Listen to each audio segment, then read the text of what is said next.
मैं हमेशा सबकी मदद करता हूँ, या ये कहूँ कि लोग हमेशा मेरा फायदा उठाते हैं। पहली बात तो आप अहंकार के बैठे हो कि मैं सबकी मदद करता हूँ। तुम में है क्या जो तुम मदद कर सकते हो? क्या है तुम में मदद कर सकते हो? न तुम्हारे में बुद्धि है, न बल है, न इतने बड़े धनी हो, कुबेर का खजाना तो है नहीं, और बुद्धिमान ब्रह्मा वाली बुद्धि तो है नहीं।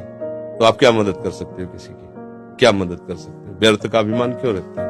भगवान कृपा करके यदि किसी को एक लोटा पानी तुमसे पिलवा रहे हैं तो इस बात को ऐसे क्यों नहीं देखते हो कि भगवान कृपा करके इन रूपों में मेरी सेवा स्वीकार कर रहे हैं, मैं मदद। इसीलिए तो तुम्हें क्रोध आ रहा है, क्योंकि कामा संजायते क्रोधा, क्रोधा स्मृति विभ्रमा, स्मृति भ्रंशात बुद्धिनाशो, बुद्धिनाशात प्रणश्यति। तुम ये कामना किए बैठे हो कि मैं दूसरों की सेवा करता हूं और दूसरे मेरी बात नहीं मानते, मेरी ये सेवा नहीं हुई। तुम उनसे सम्मान चाहते हो। हमने तुमको पानी पिलाया, तुम्हें प्रणाम करो, हमारी बात मानो, हमारे अनुकूल चलो। इसे सेवा थोड़ी कहते हैं। सेवा कहते हैं नेकी कर दरिया में डाल। सेवा कर दी, अब तुम गाली भी दोगे तो हमें स्वीकार है। तुमने जल पी लिया, आनंद से तुम मस्त रहो, हमें गाली दोगे कोई परेशानी नहीं। इसे कहते हैं सेवा। सेवा करके सामने वाले को झुकाने की बात आना, उसे सेवा नहीं कहते। पहली बात, गलत हो आप, तभी आपके अंदर क्रोध आता है। यदि आप गलत नहीं होगे तो आपके अंदर क्रोध नहीं आएगा।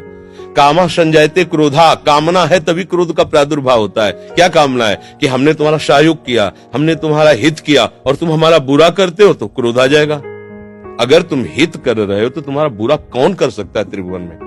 किसी की ताकत नहीं। हमारा कर्म ही बुरा हमारे सामने आता है। जैसे हम अभी वर्तमान में वो पाप नहीं किए जिसमें हमारे ऊपर ब्लेम लगाया गया है। इस समय तुम बिल्कुल निर्दोष हो, लेकिन वो दोष जो तुमने गुप्त रूप से किया तुम्हें बख्शेगा नहीं। तुम लाख जगह रो, लाख जगह तुम प्रार्थना करो, वो तुम्हें दंड दे के रहेगा। कर्म बड़ा बलवान होता है।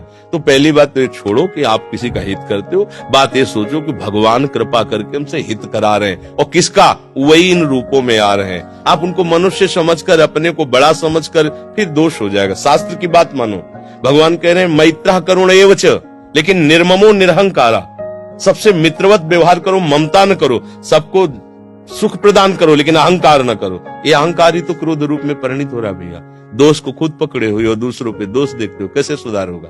बात सुनो, यहाँ मुंह छुपरी बात नहीं होगी। तस्मात् शास्त्रम प्रमाणम ते कार्याकार्यो व्यवस्थित हो। सही बात सुनने के लिए भी छाती में बल चाहिए। बोलने की तो बात जाने दो, सही बात सुनने के लिए हमारे अंदर बल चाहिए। अगर तुम इस बात को सुन ले, समझ गए, तो तुम गृहस्थ में रहते हुए भी महाशक्तिशाली बन सकते हो। पर आज हम क्या है कि सबकी खुद अपनी खो रहे हैं, इसीलिए क्रोधित हो रहे हैं। कमजोर क्रोधित होता है, बलवान क्षमावान होता है। बलवान क्रोधित नहीं होता है, कमजोर को क्रोध आता है, कामना युक्त को क्रोध आता है।